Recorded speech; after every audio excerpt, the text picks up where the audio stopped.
ఐపీఓలోకి entry ఇచ్చేందుకు plan చేస్తోన్న PhonePe వచ్చిన 10 ఏళ్ల తర్వాత ఐపీఓలోకి ఎంటర్ కాబోతున్నట్లు చర్చ.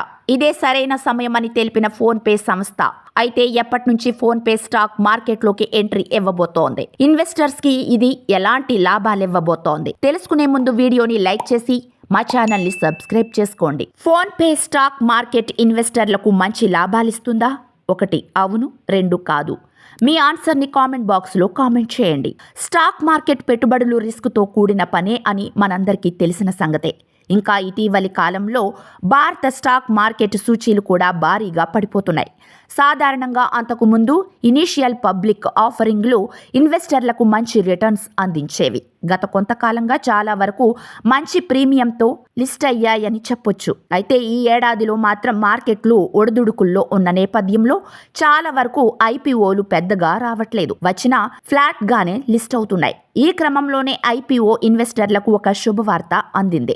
ఐపీఓలకు ప్రముఖ కంపెనీలు వస్తుంటే వీటికి మంచి డిమాండ్ ఉంటుందన్న సంగతి తెలిసిందే. ఇక్కడ లిస్టింగ్ గెయిన్స్ చాలా ఎక్కువే ఉంటాయి కూడా. ఇప్పుడు దిగ్గజ అంతర్జాతీయ సంస్థ వాల్మార్ట్ నేతృత్వంలోని ఫిన్టెక్ కంపెనీ ఫోన్పే ఐపీఓకు వచ్చేందుకు సన్నాహాలు ప్రారంభించినట్లు తెలుస్తోంది. చివరిసారిగా నిధులు సమీకరించినప్పుడు 2023లో ఈ కంపెనీ విలువను $12 బిలియన్ లెక్కగట్టారు. భారత కరెన్సీలో ఈ విలువ సుమారు 1.04 లక్షల కోట్లుగా ఉంది. ఇండియన్ స్టాక్ మార్కెట్లలో ఫోన్పేను నమోదు చేసేందుకు ప్లాన్స్ సిద్ధం చేస్తున్నాం. ఈ సంవత్సరం 10వ వార్షికోత్సవం జరుపుకోబోతున్న మా సంస్థకు ఇది ఒక మైలురాయి అని భావిస్తున్నాం.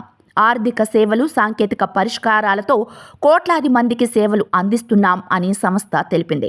2022 సంవత్సరం డిసెంబర్ నెలలో ఫోన్పే తన ప్రధాన కార్యాలయాన్ని సింగపూర్ నుంచి ఇండియాకు తిరిగి తరలించింది. ప్రభుత్వానికి దీనికోసం దాదాపు 8,000 కోట్ల పన్నులు కూడా చెల్లించింది. ఇక ఫోన్పే ఇప్పటి వరకు పెట్టుబడిదారుల నుంచి సుమారు 18,000 కోట్లు సమీకరించింది. గతేడాది మార్చి వరకు కంపెనీకి దాదాపు 53 కోట్ల మంది నమోదిత వినియోగదారులు ఉన్నారు. దీంట్లో నెలవారీగా యాక్టివ్ ఖాతాదారుల సంఖ్య 20 కోట్లకు పైగా ఉన్నట్లు తెలిపింది ఫోన్పే. నెలకు 10.5 లక్షల కోట్ల విలువైన సుమారు 770 కోట్లకు పైగా ట్రాన్సాక్షన్స్ నిర్వహిస్తున్నట్లు పేర్కొంది. ఫోన్పే గ్రూప్ ఆదాయం 2,914 కోట్ల నుంచి సుమారు 74% పెరిగి 5,064 కోట్లకు చేరుకుంది. ఇక ఫోన్పే మార్కెట్లో పోటీగా ఉన్న పేటీఎం, మొబిక్విక్ వంటి ఇప్పటికే స్టాక్ మార్కెట్లో లిస్ట్ అయ్యాయి. ఇప్పటికే పలు సంస్థలు ఐపీఓలోకి ఎంట్రీ ఇచ్చాయి. అయితే తాజాగా ఫోన్పే కూడా ఐపీఓలోకి ఎంట్రీ ఇచ్చేందుకు ప్లాన్ చేస్తోంది.